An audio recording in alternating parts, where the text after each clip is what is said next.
শিব মন্দিরে আছেন অথচ এই স্টলটি চেনেন না এমন কতজন আছেন বলুন তো। আমি কথা বলছি North Bengal University gate number 2 এর পাশেই অবস্থিত এই স্টলটি, যার নাম ফুড অবসেশন।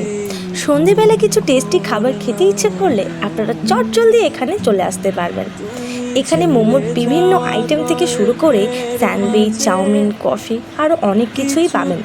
কিন্তু বলে রাখি, এই স্টলটির সিগনেচার আইটেমটি হলো কুরকুরে মোমো, যেটি খাওয়ার জন্য অনেকেই ভিড় জমিয়েছিল এই স্টলের সামনে। তাই আমরাও চটজলদি অর্ডার করে নিলাম 1 প্লেট কুরকুরে মোমো।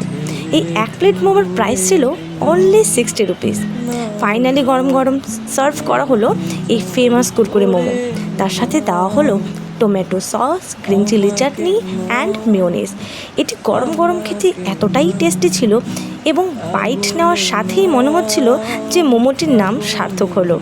তারপরেই আমরা অর্ডার করে নিয়েছিলাম একটি ভেজ স্যান্ডউইচ, যেটি খুব সুন্দরভাবে প্রিপেয়ার করা হচ্ছিল হাইজিন মেনটেন করে, অ্যান্ড এটির প্রাইস ছিল অনলি 40 রুপিস। আর এর সাথে আপনারা অনেক ধরনের সফট কোল্ড ড্রিঙ্কসও পেয়ে যাবেন। অ্যান্ড ফাইনালি আমাদের স্যান্ডউইচের কাটিং শুরু হয়ে গেল। এবার এটাকে সার্ভ করা হবে উইথ রেড টমেটো সস। তো এই তো আমাদের গরম গরম ভেজ স্যান্ডউইচ। ভেজ হলেও এটা ছিল ভীষণই টেস্টি। আপনারা সকলেই আসবেন এখানে এবং ডেফিনেটলি টেস্ট করবেন এই স্টলের signature item Kurkure momo. Thank you for watching. ভিডিওটি ভালো লাগলে অবশ্যই লাইক, কমেন্ট, শেয়ার করতে ভুলবেন না। আজকের জন্য টাটা, আবার দেখা হবে পরের একটি ব্লগে।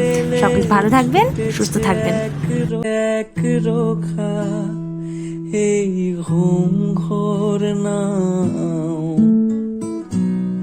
তুমি ছেড়ে যাওয়া গল্পে